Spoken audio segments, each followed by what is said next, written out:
Enfim, sexta, o debate que analisa a semana, discute o Brasil e coloca Minas no centro da conversa.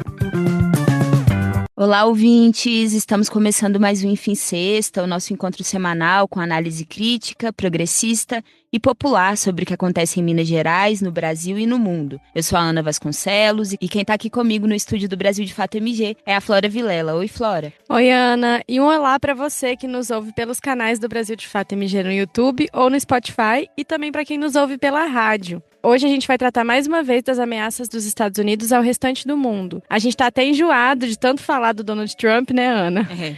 Mas como ele não dá um minuto de sossego pro mundo, a gente vai seguir comentando as notícias por aqui. Na quarta-feira, dia 21, durante o Fórum Econômico Mundial, que aconteceu em Davos, na Suíça, ele voltou a afirmar que tomar posse da Groenlândia, um território que hoje faz parte da Dinamarca, é essencial para os Estados Unidos. Segundo especialistas, além da grande concentração dos minerais estratégicos nesse território, a pressão por anexar está ligada aos interesses militares dos Estados Unidos. Pois é, Flora. E na quinta-feira, o Trump anunciou também a criação do Conselho de Paz, que é um órgão que tem claro intuito de rivalizar com a estrutura do Conselho de Segurança da ONU. A ideia do presidente dos Estados Unidos é que o Conselho use seu poder militar para atuar onde o grupo entender que é necessário. Ainda que tenha anunciado a participação de 59 países, menos de 20 governos assinaram a adesão até agora, e a organização do Conselho está sendo bastante questionada, vista com desconfiança, porque, segundo a apuração da agência Reuters, o Trump terá um mandato vitalício como presidente da organização. Quem quiser entrar no conselho terá que pagar $1 bilhão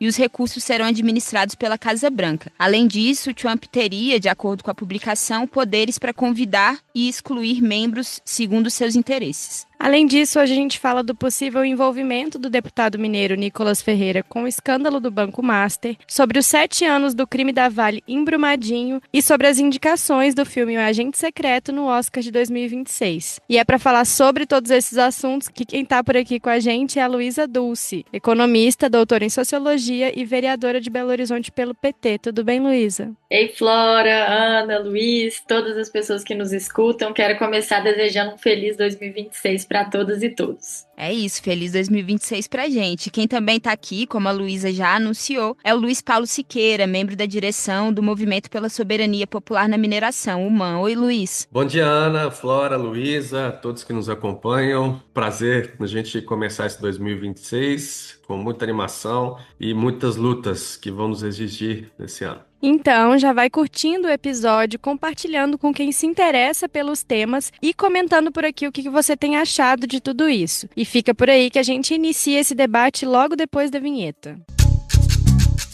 Brasil de Fato, uma visão popular de Minas Gerais, do Brasil e do mundo.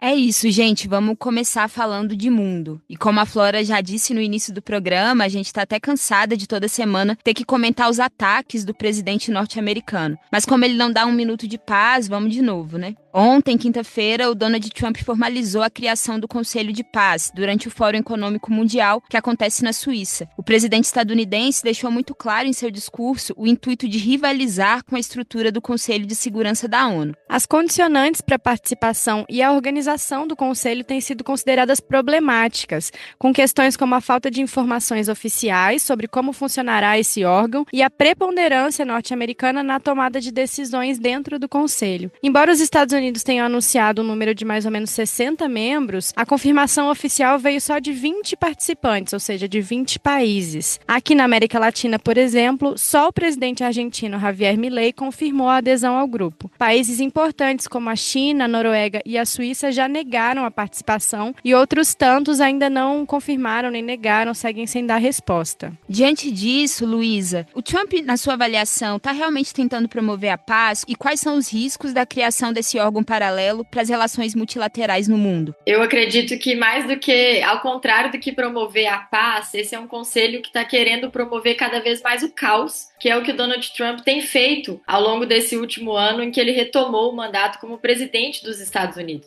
Então, como vocês colocaram, ele está, ao constituir esse conselho que visa nitidamente rivalizar com a ONU, que é um órgão constituído de décadas, que saiu da Segunda Guerra Mundial e que tem todos os problemas que a gente vem detalhando, né, nesses últimos anos, mas é um órgão que foi constituído com base na soberania dos países. E agora o Trump vem com essa ideia de Conselho de Paz, um conselho que já nasce falido pelos convites que o Trump fez, nenhuma participação da Palestina, que é um dos focos de conflito, de maior genocídio que a gente vê no mundo hoje. Então ele escolhe a dedo quem deve participar desse conselho, cobrando uma taxa altíssima, além de ter a presidência vitalícia. Os Estados Unidos seria também o único país com poder de veto nesse conselho, e me parece mais uma vez uma tentativa fogo de palha. A gente viu toda aquela armação que o Trump fez para defender o fim, né, da intervenção de Israel na Palestina, e nenhuma solução para isso de fato se encaminhou. Ele chamou ali uma série de presidentes de vários países do mundo. Então são tentativas que cada dia parece que ele tem uma ideia,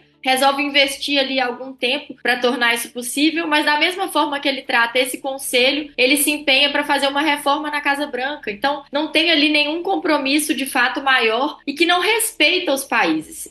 Quero trazer aqui para a nossa vizinhança, para a América Latina. O que o Trump fez na Venezuela, de raptar o presidente Maduro, interferindo diretamente na soberania da Venezuela, nós não podemos descolar uma coisa da outra. Tudo faz parte de uma mesma estratégia. É nesse sentido que a gente está aqui mais uma vez denunciando. O Trump está mexendo, inclusive, na OTAN, que é uma organização, que é um tratado que os próprios Estados Unidos fundaram e estão aí comprando essa briga em razão da Groenlândia, e até o próprio Canadá e outros países da Europa estão totalmente estarrecidos com isso. Diferentemente de um Conselho da Paz, quero reforçar que eu vejo muito mais como um conselho que promove o caos e que promove os caminhos para mais conflito e para mais guerra no mundo todo. Eu queria concordar com a Luísa, principalmente trazendo esse termo, né, Conselho do Caos, que é o que o Trump tem feito, né, mundo afora. E é o que ele colocou também no discurso dele. Quando ele vai anunciar, né, a inauguração do Conselho, ele coloca que esse Conselho vai poder fazer o que ele bem entender. Ou seja, e para além disso, né, o próprio secretário de Estado dos Estados Unidos disse que não vai ser só um Conselho de Paz, mas vai ser um Conselho da Ação. Ou seja, está muito bem colocado, né? Isso que a Luísa trouxe, né? De tentar minar cada vez mais a ONU como um principal espaço do multilateralismo, para agora colocar um espaço onde o Trump possa governar e possa fazer o que ele bem entender aos interesses do Império Norte-Americano. Para além disso, o próprio nome, né, Conselho de Paz, e como é que eles estão brincando com isso, né? Teve um discurso, por exemplo, do Elon Musk, ontem ou antes de ontem também lá no Conselho de Davos, que ele coloca, né, porque paz em inglês é peace, assim como pedaço em inglês. E aí ele brincou com isso, né? Então vai ser mesmo o Conselho de Paz, ele mesmo traduzindo o que vai ser esse conselho, né? Ele fazendo essa analogia.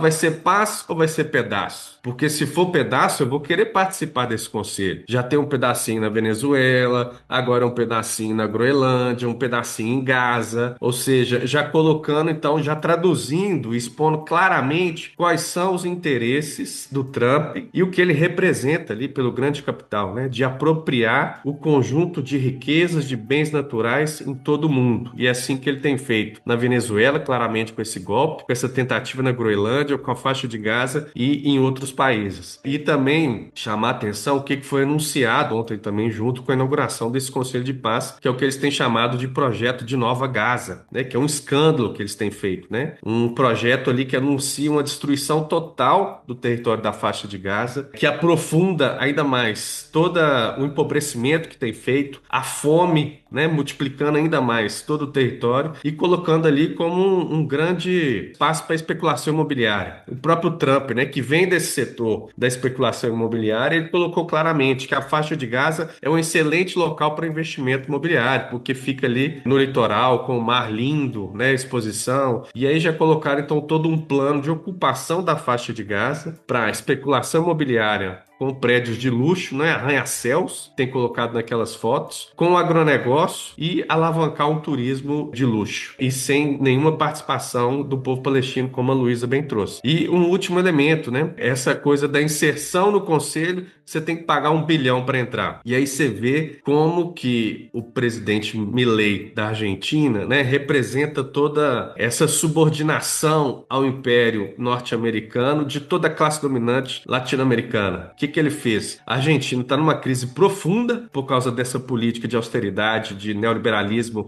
radical que o Milei tem implantado na Argentina. E aí, ele não tendo então 1 bilhão para entrar no conselho, o que ele fez? Ele entregou um dos portos mais estratégicos da Argentina, que fica no sul da Argentina, quase ali na proximidade da Antártida. Ou seja, é esse entreguismo completo, né, que o Milei tem feito, se subordinando aos interesses do Trump e do Império Norte-Americano. Pois é, e aí, ao mesmo tempo, como vocês trouxeram, né, ao mesmo tempo que o Trump se pleiteia como um agente central da paz, os Estados Unidos seguem ameaçando diversos países e territórios de ataques e invasões. O centro do conflito dessa vez é a Groenlândia, que é o foco de uma escalada nas ameaças há várias semanas. Para além da importância estratégica, por conta da exploração de minerais raros que estão presentes lá no território, uma questão que a gente abordou aí nos últimos episódios, se você tiver interesse em se aprofundar, você ouvinte, pode escutar os últimos, enfim, sextas, que a gente falou bastante dessa questão dos minerais raros. O Trump afirmou lá em Davos que a propriedade da Groenlândia pelos Estados Unidos é essencial para a Cúpula Dourada, que é como ele tem chamado um sistema antimísseis multibilionário que, segundo ele, vai estar operando até o final do seu mandato em 2029. É isso, Flora. E apesar de insistir na compra do território e, segundo ele, né, na necessidade da anexação da Groenlândia para proteção norte-americana, alguns analistas estão avaliando que Trump parece estar recuando. Isso porque durante o seu discurso, né, apesar dele reforçar que o território deve ser cedido aos Estados Unidos, ele afirmou que não pretende nem vai usar a força para consegui-lo. Luiz, na sua avaliação, qual que é a motivação desse recuo, né? Se você concorda que há esse recuo, e daqui em diante, você espera que as tensões entre os Estados Unidos e a Europa esfriem ou se acentuem ainda mais? E acho que vai acentuar ainda mais, né? Porque essa é a política que o Trump tem colocado a galope, né? Como muito bem traduziu o Luiz no que ele tem colocado de Conselho da Paz, mas é o Conselho do Caos, e é o que ele tem promovido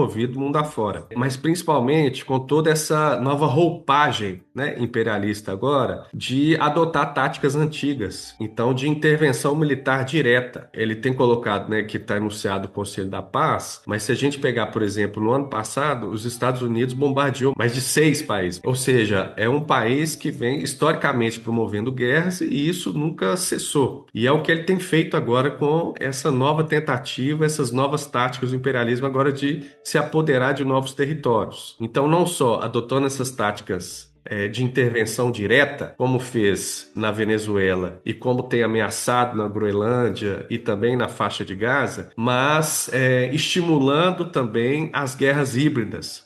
Ou seja, na desestabilização de regimes políticos, de governos que não se aliam à política externa norte-americana. E dessa forma ele já tem ameaçado diversos países que não se aliam a esse que ele tem chamado de plano estratégico, especialmente aqui para a América Latina. Nós vamos lembrar que ele não só começou ameaçando a Venezuela, mas já ameaçou a Colômbia, o governo Petro, já ameaçou o México, Cuba e também o Brasil, né? Então, como que a gente também se antecipa a isso? Porque o Brasil vai estar no radar. Quando ele anuncia esse novo plano de estratégia de segurança nacional para os Estados Unidos, colocando a América Latina como centro no radar do controle dos Estados Unidos e colocando abertamente que vai intervir militarmente, politicamente, economicamente ou da forma como for preciso para recompor a hegemonia norte-americana no território da América Latina, o Brasil é central nisso, né? Você não controla, não hegemoniza a América Latina sem controle do Brasil. Então não tenhamos dúvida que toda a ingerência do Império Norte-Americano já se iniciou para essas eleições desse ano. Então como que a gente se antecipa e se organiza nesse sentido para garantir que nós mantemos nossa soberania, nossa autodeterminação e principalmente garantir a reeleição do presidente Lula. Mas tratando sobre a Groenlândia, é como que também o Trump deixa explícito, né, que ele vai intervir para ter o controle dos bens naturais. Estou colocando que a Groenlândia tem grandes jazidas de terras raras, que são fundamentais para a construção das novas tecnologias, da transição energética, mas principalmente da indústria bélica, que é central agora para essa política norte-americana. Nós vamos lembrar que o Trump agora anunciou para o orçamento de 2026, 2027, quase colocando o dobro de investimento no orçamento militar, ou seja, ele está se organizando para a guerra. E aí, para isso, é necessário os bens minerais para a indústria bélica. Não só, então, a Groenlândia, mas o que ele fez na Venezuela e como que a Groenlândia tem exposto não só os minerais de terras raras, mas o gás natural, petróleo e outros diversos bens minerais que tem ali no território. Agora, o que eles têm colocado de recuo, né, do Trump, como é que o Trump ameaçou, já falando que a Groenlândia é um território anexado dos Estados Unidos, né? Por exemplo, esses dias o Trump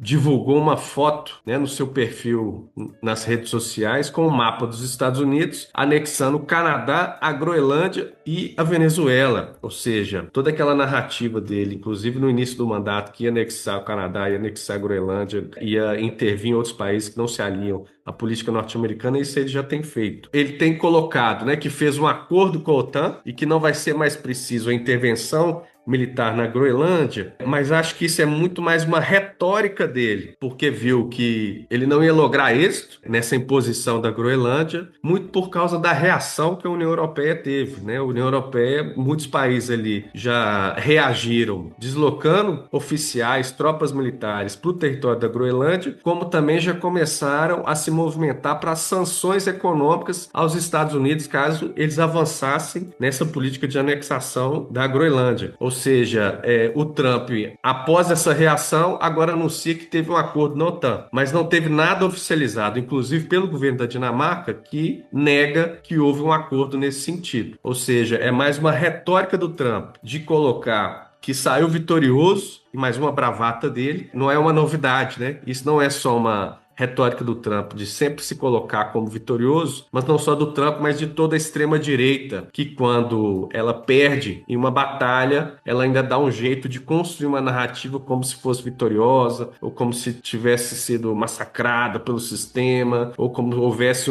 todo um sacrifício por aqueles que lutam. Então é uma retórica da extrema-direita que nós temos que ficar atentos. Eu queria só acrescentar um ponto sobre essa questão da Groenlândia, como que o Trump, ele pessoaliza todas as ações dele, né, com uma falta de institucionalidade de nações e dos países muito grande. Ele chegou a mencionar que como ele ficou decepcionado de não ter ganhado o Nobel da Paz por ter supostamente acabado aí com 7 guerras, né, que ele costuma dizer, ele então não teria nenhum compromisso mais com a paz e poderia sim avançar militarmente sobre o território da Groenlândia. É espantoso a gente ver esse tipo de declaração do presidente dos Estados Unidos, mas como o Luiz trouxe, nesse caso a União Europeia tem se preparado, inclusive os Estados Unidos tinham feito uma pressão grande para que todos os países da OTAN passassem a investir pelo menos 5% do seu PIB militarmente, né, para comprar armas, enfim, para se preparar para um contexto de guerra, e isso está acontecendo nesse momento e pode ser que o feitiço volte contra o feiticeiro, porque se o medo era a Rússia, se era a China, agora os Estados Unidos são a principal ameaça à soberania dos países que fazem parte da OTAN. Espera só um pouquinho que a gente já volta para continuar a nossa conversa.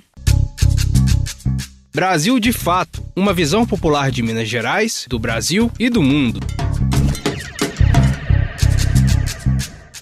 Verdade, Luísa. E essa busca incessante do governo Trump por ampliar, né, a sua extração de recursos naturais tem tudo a ver também com essa busca incessante por ampliar sua capacidade militar e bélica, né, já que boa parte desses minerais estratégicos que a gente vem conversando sobre são também essenciais para a produção de armas utilizadas na guerra.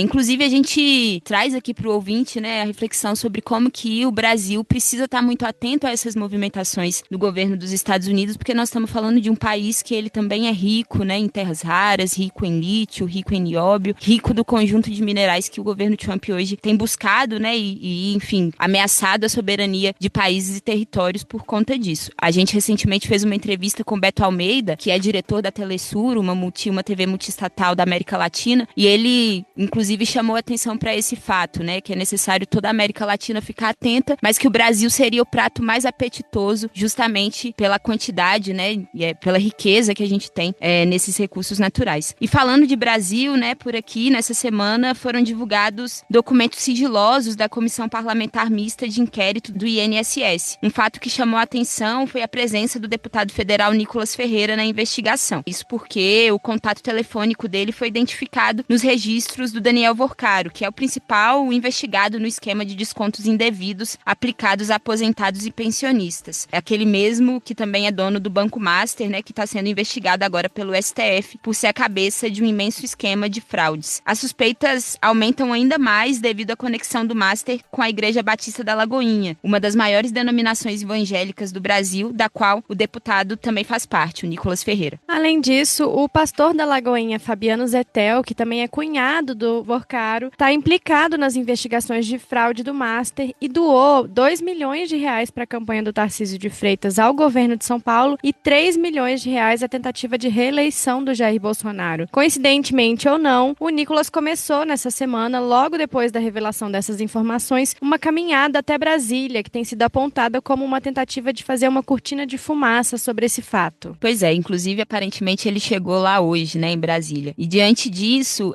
Luísa e Luiz, queria que vocês comentassem como que vocês avaliam, né, a motivação do Nicolas Ferreira em fazer essa caminhada, que ele tem chamado de protesto, se vocês acham que de fato é uma cortina de fumaça e como que vocês têm também avaliado essas últimas informações, né, que saíram sobre a investigação. Bom, eu queria falar um pouquinho dessa caminhada pela impunidade que o Nicolas tem feito até Brasília, fazendo um paralelo com a movimentação do Trump. Em qual sentido? O Trump estava internamente lá nos Estados Unidos cada vez mais ameaçado e cada vez mais cobrado por conta do caso do Epstein, que quem já ouviu falar era um grande empresário dos Estados Unidos, que tem várias denúncias de corrupção, de violação de mulheres e tudo mais, e há uma identificação do Trump com esse empresário e ele vinha sendo altamente cobrado. É um assunto que todos os cidadãos dos Estados Unidos estavam falando e isso estava apertando muito o Donald Trump por lá. Da mesma forma, a gente vê que o Nicolas Ferreira, agora ameaçado por conta da CPI do INSS, por conta dos escândalos da Igreja Batista da Lagoinha, tentou trazer de novo o assunto do Pix, mas a gente já está vacinado, a gente já sabe que essa mentira do Pix não vai colar, é uma fake news. Ele agora vem com essa ideia dessa caminhada para fazer aí que vocês disseram que é sim uma cortina de fumaça. A gente não sabe uma proposta do Nicolas Ferreira, a gente não sabe uma pauta positiva que ele defende para a cidade de Belo Horizonte, onde ele foi vereador, para o estado de Minas Gerais ou mesmo para o Brasil, defendendo aí um presidente que tentou romper uma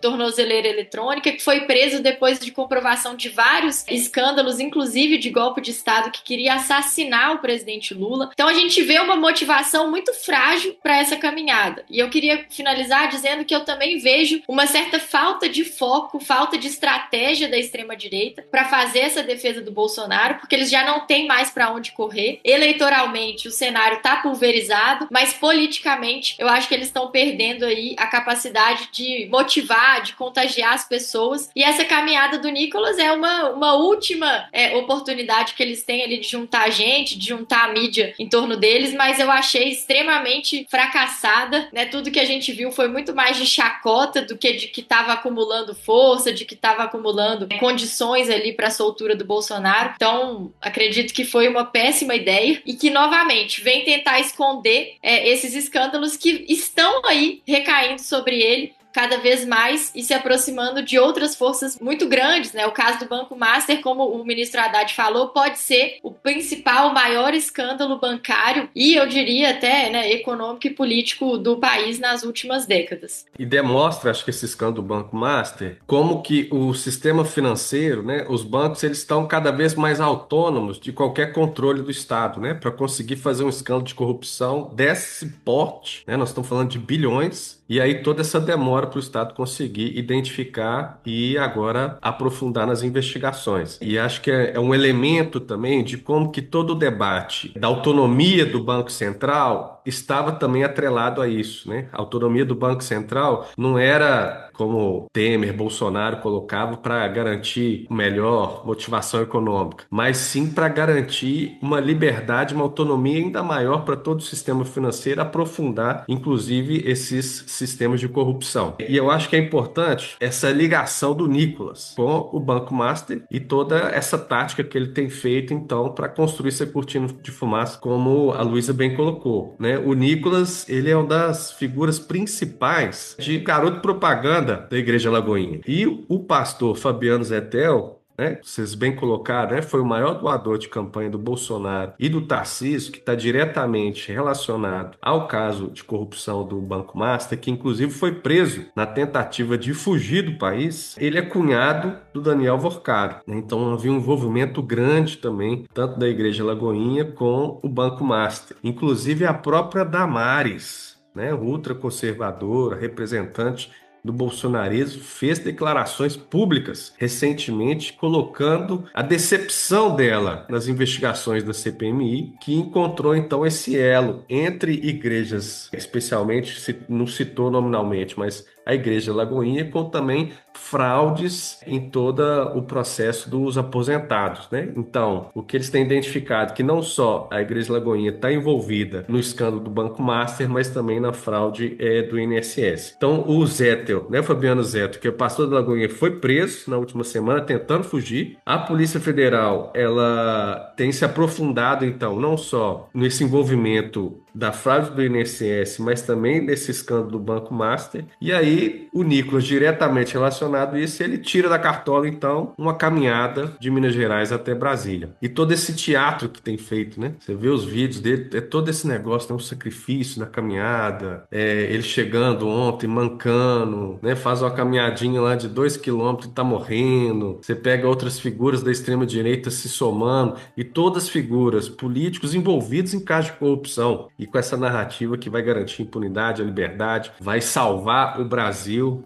desses escândalos. Então acho que todo esse teatro que está sendo desmontado, inclusive ontem, né, repercutiu muito na mídia, né, eles colocando que estão num sacrifício danado, né, postando fotos, né, de algumas situações, mas ontem estavam lá todos no hotel de alto luxo em Goiás, sendo recebidos, né, um grande jantar luxuoso. Ou seja, toda essa narrativa que eles têm construído de que estão numa procissão de sacrifício, né, cai por terra quando a gente vê na prática, né? Inclusive teve um churrasco enorme lá sendo oferecido para eles, ou seja, mais uma fantasia que essas figuras de extrema direita, especialmente o Nicolas, tem feito quando casos de corrupção são expostos por órgãos do Estado e que atrelam diretamente a esses políticos envolvidos. É isso, Luiz. E aí, falando de fantasia, né, que eu acho que é um jeito até suave de tratar, eu acho que é importante ressaltar para o nosso ouvinte para ficar atento, porque já tem aparecido várias checagens de jornalistas sérios, de agências de checagem sérias, constatando que várias dessas fotos que têm sido divulgadas pelo Nicolas Ferreira, como é prática dele, são fake news, são fotos produzidas por IA, então que indicam uma participação muito maior do que de fato está lá. E aí, enfim, para se ficar atento, se você, por acaso, se isso chega para você nas redes sociais, confirme, procure no seu buscador as checagens de fatos, porque isso tem sido difundido como um movimento muito maior do que ele de fato conseguiu alcançar. Bom, e aí ainda falando de Minas, no próximo domingo, completa-se 7 anos que no dia 25 de janeiro de 2019, o rompimento da barragem de Córrego do Feijão matou 272 pessoas. O rompimento despejou 13 milhões de metros cúbicos de rejeito de mineração que destruíram a bacia do rio Paraupeba. A mineradora Vale, que é dona dessa mina, tornou-se assim responsável pelo maior crime ambiental e trabalhista da história do Brasil. E passados esses 7 anos, ninguém foi responsabilizado pelos homicídios ou pelos crimes socioambientais, enquanto o lucro da mineradora já somou mais de 350 bilhões de reais desde que a tragédia aconteceu. E aí, diante disso, Luiz e Luísa, por que até hoje as instituições brasileiras não foram capazes de fazer justiça? E como que vocês avaliam a importância de não se esquecer dos crimes da mineração aqui em Minas Gerais? O que nós vemos é que essas instituições do Estado, elas estão dominadas, né, por todo o poder econômico, especialmente pelo capital mineral. Especialmente o sistema de justiça, o poder judiciário, como que ele atua em vários casos, como majoritariamente, como verdadeiro advogado ali dos interesses da Vale e das grandes mineradoras, né? E isso favorece a impunidade e favorece a recorrência de novos crimes, né? É um escândalo que, após 7 anos, os envolvidos diretamente no crime de Brumadinho ainda não foram responsabilizados. Da mesma forma, os envolvidos no crime de Mariana, né, que matou 19 pessoas e todo o Rio Doce, assim como os responsáveis com o estouro da barragem em 2014 da Herculano, que matou 3 trabalhadores e também contaminou o Rio das Velhas. Ou seja, há um padrão de impunidade em todos esses crimes da mineração no Brasil, especialmente aqui em Minas Gerais. Se a gente pegar a Vale, por exemplo, ela não foi responsabilizada não só por Brumadinho e Mariana, mas também o que ela fez em Barão de Cocais, o que ela fez em Itabirito, o que ela fez em Ouro Preto, tem feito ainda, por exemplo, na comunidade de Antônio Pereira, o que ela fez em Nova Lima, no distrito de Macacos, as demais empresas, grandes empresas também, como a ArcelorMittal, em Itatiaia Sul, agora recente a Jaguar em Conceição do Pará, né, que descarrilhou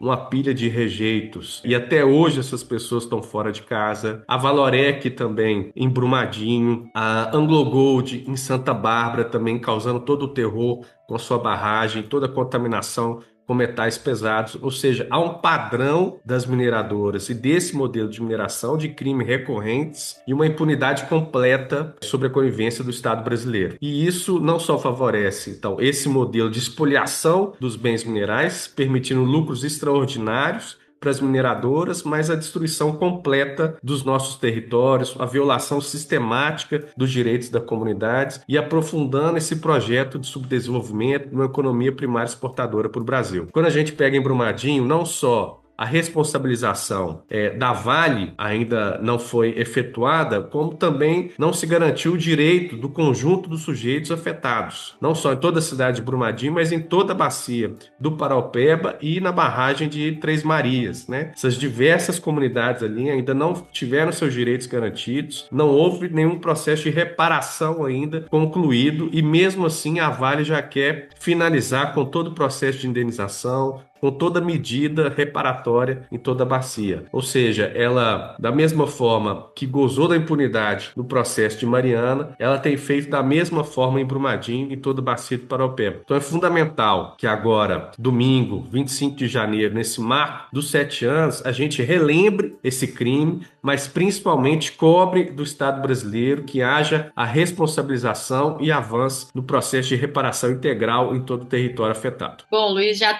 citou todos esses elementos para a gente falar desses dois crimes e muitos outros que já ocorreram em relação à mineração no nosso estado e também no nosso país. E é muito importante mesmo que a gente não esqueça das vítimas fatais, mas também de todos os atingidos ao longo da bacia do Rio Paraopeba, como o Luiz trouxe, que chega até o Lago de Três Marias. No caso do Rio Doce, um rio que extrapola o estado de Minas Gerais e chega até o Espírito Santo. Nós estamos falando de famílias que não tiveram ainda a reparação, mas que também continuam sob situação de água contaminada, né, sem condição de ter a sua produção, seja da agricultura familiar, seja da pesca, a economia desses municípios extremamente afetada. E algo que causa pra gente, assim, muita revolta é que quando a gente vai nos espaços, por exemplo, na Praça da Liberdade, onde tem museu, né, financiado pela Vale, ou quando a gente vai no aeroporto de Confins pegar um voo, a gente vê uma propaganda da Vale dizendo que é uma empresa que preza pela segurança, que preza pelo desenvolvimento do estado de Minas Gerais, mas não é isso que a gente vê quando a gente está, por exemplo, numa cidade, nas várias, né, cidades de Minas Gerais, onde tem mineração. Em geral, nós estamos falando de territórios extremamente empobrecidos, né, muito próximo das minas